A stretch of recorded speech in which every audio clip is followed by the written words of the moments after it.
Bueno, buenas tardes.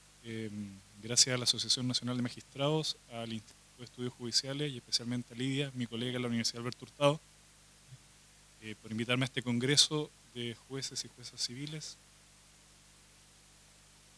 Voy a ser breve, trataré de ocupar 20 minutos menos. La idea de la razón suficiente, por cierto, significa que uno debe encontrar una causa para algo. Y aquí me imagino que se trata de encontrar una causa para que ustedes estén acá, no estén viendo a la Colombia hacer llorar a la Verdad Amarela. Y la razón que yo ofrezco como suficiente para eso es hablar de lo que yo creo es una de las ideas más exitosas del pensamiento jurídico hasta la fecha, que es la idea del dominio.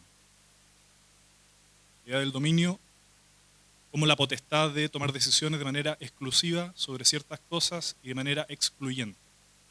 Es decir, aquello de lo cual yo soy dueño, tomo decisiones y me hago responsable por ellas sin consultar a nadie y excluyo al resto de participar en esa toma de decisiones. Yo creo que en el contexto de la modernidad y en el contexto de ser autor y autora de la propia biografía, no debe haber una idea más potente que esa. Mi punto es el siguiente: si la propiedad o el dominio es algo tan importante, decir que los conflictos sobre el dominio se resuelven en juicio sumario debiera ser una idea altamente perturbadora. Y es sobre esa idea sobre la que yo quiero explayarme en lo que sigue. El contexto de esta ponencia en el programa era una revisión crítica a las acciones reales en el contexto del libro segundo, que es el libro sobre la posesión, el dominio, los atributos del dominio en el Código Civil chileno, presentado al Congreso chileno por Andrés Bello en 1855. La promesa de Bello fue que cuando un dueño no poseedor le disputase la titularidad del dominio a un poseedor no dueño, la discusión se iba a canalizar vía acción reivindicatoria y eso se iba a tramitar en un juicio ordinario. Para simplificarlo, yo diría lo siguiente, y esperaría que ustedes estén de acuerdo con esto. Aquello que nos importa, y yo reitero sobre la premisa de que la propiedad importa, aquello que nos importa a la hora de una discusión judicial debe ser sometido a una tramitación con el máximo de garantías y resguardos posibles. Es decir, un sistema judicial que esté dispuesto a invertir recursos de toda índole. Ese tipo de debates, a diferencia de otros debates que versan sobre cuestiones que nos importan menos, yo introduciría entonces la idea de peso. Hay cuestiones jurídicas que son más relevantes que otras. Entonces hablaría de juicios más pesados, como el juicio ordinario, y juicios más ligeros, como el juicio sumario. Aquí voy a hacer entonces una referencia local a la legislación chilena en materia de juicio sumario, que de aquí en adelante llamaría el juicio ligero, o un sistema liviano en el lenguaje, en la nomenclatura, digamos, de la organización de las empresas, un aparato ligero para resolver conflictos.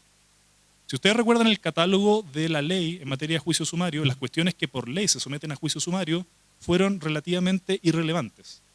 Es decir, el cobro honorario, cegar un pozo, la acción ejecutiva prescrita y cosas de esa índole.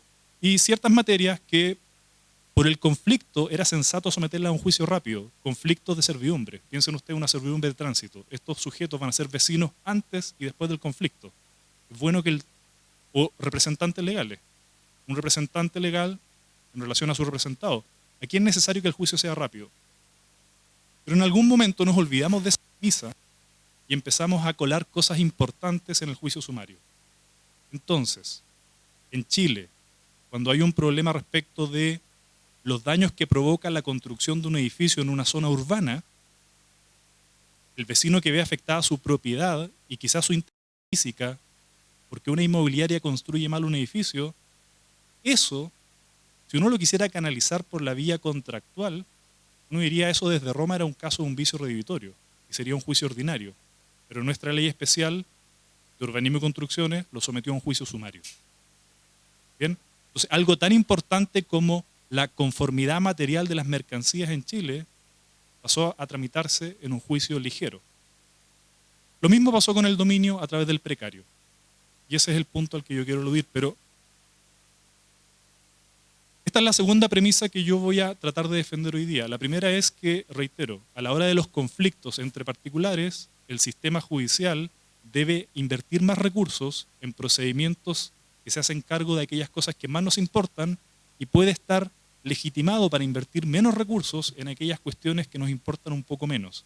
Y creo que esa cuestión se materializa y se expresa a través de lo que en el proyecto de Código Procesal Civil del 2012 van a ser los únicos dos juicios ordinarios.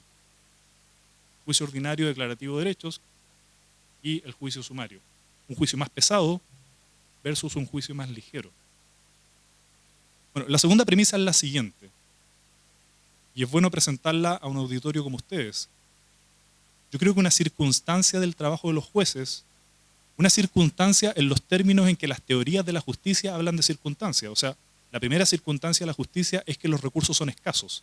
Como los recursos son escasos, hay que pensar en formas de distribución que respeten ciertas ideas mínimas de convivencia como la igualdad, la participación y, en fin, cada uno podrá postular a sus candidatos. Pero, por lo tanto, llamar a algo una circunstancia significa que es un dato de la causa que usted no puede suprimir, no lo puede soslayar, va a estar de manera permanente e indeleble ahí. Yo creo que una circunstancia del trabajo judicial es la incompletitud de la prueba. Es decir, a propósito de la presentación que hizo Joel, yo creo que en todo caso, por irrelevante que sea, la prueba puede ser calificada de incompleta, ambigua, insuficiente, contradictoria, en fin. La información siempre escasea, yo creo que es una circunstancia del trabajo judicial. ¿Y a qué nos conduce eso?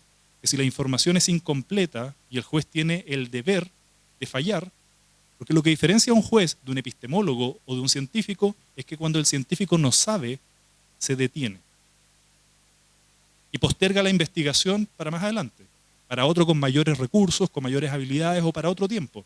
Pero el juez no se puede detener. Entonces, fallar con información incompleta nos conduce a errores, y errores que son estadísticamente inevitables. Por lo tanto, creo yo que un sistema racional de administración de justicia tiene que hacerse cargo de cómo se reparten los errores. Es decir, tratar de minimizar los márgenes de error, pero aquellos errores que son inevitables, ¿cómo los reparto? Bueno, ¿cómo minimizo yo las probabilidades de equivocarme cuando discutimos acerca de quién es el titular del dominio a través de un juicio con mayores garantías, con periodos de debate más grandes, con periodos de prueba más amplios, con mayores recursos, con posibilidades de impugnar las decisiones judiciales, en fin? Y ese fue hasta ahora nuestro juicio ordinario. Pero aquí viene, creo que ya iría en la mitad de mi presentación, aquí viene entonces lo singular de la experiencia chilena. Que Bello, en el Código Civil, en el libro segundo, lo que hace es decir que el dueño de una cosa de la cual no está en posesión, al único que puede reclamarle la entrega es al actual poseedor. ¿Y qué pasa con todos aquellos detentadores materiales que no se autocomprenden como poseedores? Ellos no pueden ser reivindicados. Entonces piensen ustedes el caso del Ocupa. El Ocupa, que le impide al dueño de la casa entrar a su casa, pero que no tiene inscrita la casa a su nombre, ni mucho menos se cree poseedor, contra él no se podría interponer una demanda de reivindicación. Y él estaría parapetado en su condición de detentador, lo que nosotros llamamos mero tenedor, y no sería legitimario pasivo de una acción de dominio. La experiencia comparada ha solucionado esto de una forma radical, y por cierto podría ser una forma en que en Chile el debate tuviera solución, ampliar la legitimación pasiva de la acción reivindicatoria. La profesora Díaz Belmacher lo podrá decir para el caso argentino. Creo que el proyecto del 98 lo abre al mero tenedor, y el proyecto que ahora está también. Y lo ha hecho Brasil, y lo hizo México, y lo hizo Portugal, y lo hizo Italia. Nosotros no lo hemos hecho, y podría ser una posibilidad. Qué buena observación, Joel, porque, claro, lo que hace Daniel Peñalillo en ese artículo es una propuesta que también ha seguido Fabiola Latrop aquí en Santiago, es decir que como nuestras acciones reales, las acciones que se le prometen al dueño y también a veces al poseedor para amparar su derecho sobre la cosa, tienen ciertas limitaciones, de las cuales ustedes son los que están mejores enterados que nadie, ciertas limitaciones procedimentales y de prueba. Lo que deberíamos hacer es reconocer una acción innominada de dominio. Es decir, Si no seguimos la tendencia comparada de ampliar la legitimación pasiva de las acciones reales, singularmente de la más paradigmática, que es la acción de dominio, a cualquier detentador, podríamos entonces reconocer una acción innominada de dominio. Ahora, la propuesta es de una, y supongo que si yo tomara conciencia de que esto está siendo grabado no debiera decirlo, pero en realidad es de un candor, es de una inocencia que está a la par de las declaraciones del entrenador de Costa Rica cuando gana un partido. Es decir, es porque alguien allá arriba que nos está ayudando. Se lo digo por lo siguiente. Bueno, yo creo que lo puede decir el profesor Peñailillo en sus propios términos.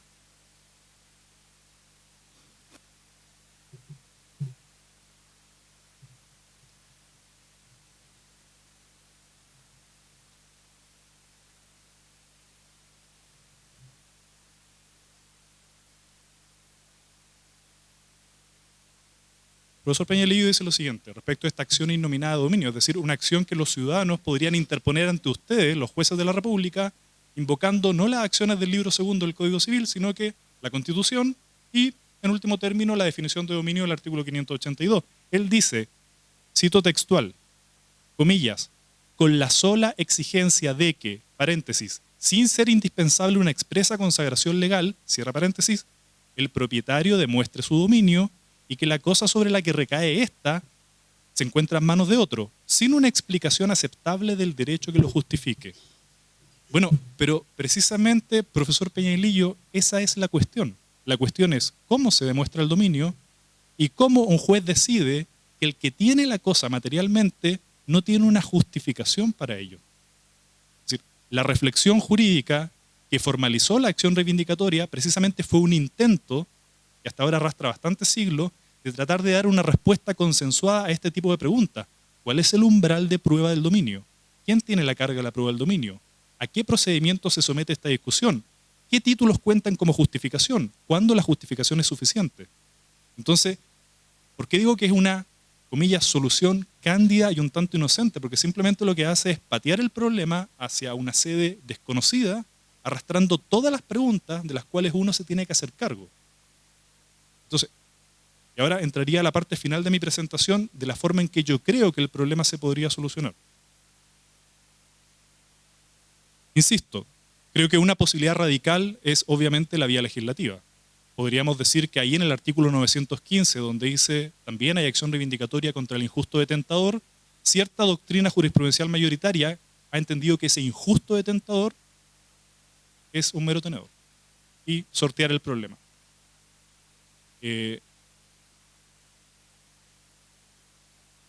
Una segunda posibilidad sería pensar que nuestro juicio de precario, y este es nuestro localismo, nuestro juicio de precario, que no es una acción real, que ni siquiera está en el libro segundo, sino que es una acción que nace de un contrato real de comodato, del préstamo, que nuestro juicio de precario nunca fue lo que se supone que debió haber sido, es decir, una discusión entre el dueño de una cosa y alguien que no pretende dominio sobre ella, pero que la utiliza por mera ignorancia o por tolerancia del dueño. Es decir, no es una discusión acerca de un atributo del dominio, del uso de la cosa, sino que es una discusión sobre el dominio. Pero correr el velo, es decir, que el precario salga del closet y que se reconozca como una discusión sobre el dominio, implica aceptar la premisa inquietante del comienzo de mi presentación, es decir, que yo le tenga que decir a la profesora Jackie Melmacher, que lo sabe muy bien por lo demás, o a cualquier persona, que es cierto, en Chile el dominio es una idea que está culturalmente arraigada, está naturalizada. Yo creo que ninguno de nosotros cuestionaría la idea de la propiedad, más aún de la propiedad privada. Paréntesis, Herbert Hart, un famoso teórico del derecho del siglo XX, abogado del positivismo, pero que defendió que había un mínimo derecho natural, en su mínimo derecho natural dijo, caben 5 cosas. Esto es como cuando a usted le preguntan si se fuera a una isla desierta. Esa pregunta idiota que uno no debería por qué responder. ¿Qué se llevaría? Bueno, primero él dijo un mínimo derecho natural, es decir, ningún sistema jurídico podría renunciar a la idea de propiedad. Pero Hart, Herbert Lionel Adolphus Hart, nunca dijo si era propiedad privada o propiedad pública. Dijo propiedad. La idea de propiedad. Yo no voy a renunciar a la idea de propiedad. Bueno, decir que la discusión del precario es una discusión no sobre un atributo del dominio, sino que sobre la titularidad del derecho de dominio, Porque cuando yo acojo la demanda de precario como juez, lo que estoy diciendo es, usted tiene derecho a usar la cosa porque usted es el dueño de la cosa. Y cuando rechazo la demanda de dominio, yo no puedo creer que estoy diciendo, no, él tiene derecho a usar la cosa. Eso no implica decir porque él es el dueño de la cosa. Es decir, yo creo que habría una cierta inconsistencia en pensar que yo le estoy diciendo, usted no es dueño de la cosa y por eso no la demanda, sin que eso implique decir que para estos efectos, al menos efectos relativos a la sentencia, él es el dueño de la cosa. Y él podría usar esta sentencia en otra discusión sobre el dominio, porque la sentencia en último término, aunque no produjera cosa juzgada, valdría como instrumento público. Bien, la conclusión entonces sería esa. Si el precario ha sido, y yo creo que es, y creo que está demostrado que es, una discusión soterrada a través de un juicio ligero como es el sumario sobre el dominio, entonces la conclusión en Chile es que aquellas cosas que nos interesan se pueden discutir en procedimientos ligeros, no en procedimientos pesados. Y los procedimientos ligeros minimizan menos el riesgo de equivocarse. Bien, ¿cuál podría ser la solución? Y con esto cierro. La solución estuvo siempre, creo yo, en el Código de Procedimiento Civil de 1903 y era el artículo 681. La posibilidad de que un juez civil y que una jueza civil convirtiera el procedimiento. Es decir, cuando un sujeto, usemos uno de los tantos casos de precario que fue acerca de un hotel en Pichilemu, los que les gusten hacer surf sabrán de qué hotel se trata. Demanda de precario por un hotel en Pichilemu. Bueno, usted demanda la recuperación, que se le ordene la restitución de un hotel en Pichilemu por la vía del precario a través de un juicio sumario. Si esa es una discusión acerca del dominio del hotel, lo que debería hacer un juez no es rechazar la demanda diciendo que el juicio no es idóneo para una discusión sobre el dominio, sino que, artículo 681, a petición de parte, habiendo motivo fundado, transformarlo en un juicio ordinario, es decir, en un juicio más pesado, en un juicio con las garantías suficientes como para minimizar los riesgos de error respecto a una cuestión que, insisto, es importante como el dominio. Pero nunca se utilizó esa figura. ¿Y por qué no se utilizó? Y aquí está la magia de los abogados. Entiendo que es un auditorio que no es este auditorio. Porque el precario se tramitó vía sumario en virtud del artículo 680, inciso segundo, y no inciso primero. Y hay una cuestión de localismo.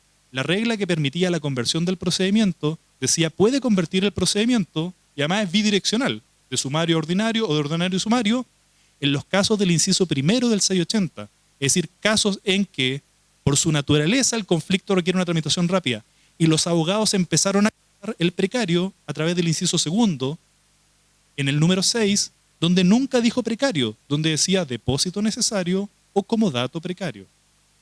Bien, entonces, ¿cuál es mi punto? Y con eso cierro, que yo lamento profundamente que el proyecto de Código Procesal Civil del gobierno de Sebastián Piñera del año 2012 haya pensado que estaba haciendo algo correcto al incorporar normativamente en el listado de juicio precario del ámbito de aplicación del juicio sumario del artículo 352, en su número 6 dice a los juicios sobre depósito necesario, comodato precario y precario. Ya que estábamos mencionando a Leibniz en la sesión anterior, eso es lo que Leibniz llamaría una falacia naturalista. Es decir, de lo que es, yo infiero lo que debe ser. Como en Chile se discute el dominio a través de un precario, entonces yo reconozco normativamente que las discusiones sobre el dominio deben ser a través de un precario y un juicio sumario. Pero creo que eso es el reconocimiento normativo de un problema. Insisto, ¿cuál es el problema? Que si la propiedad importa, las discusiones sobre la propiedad deben ser canalizadas a través de un juicio distinto del sumario.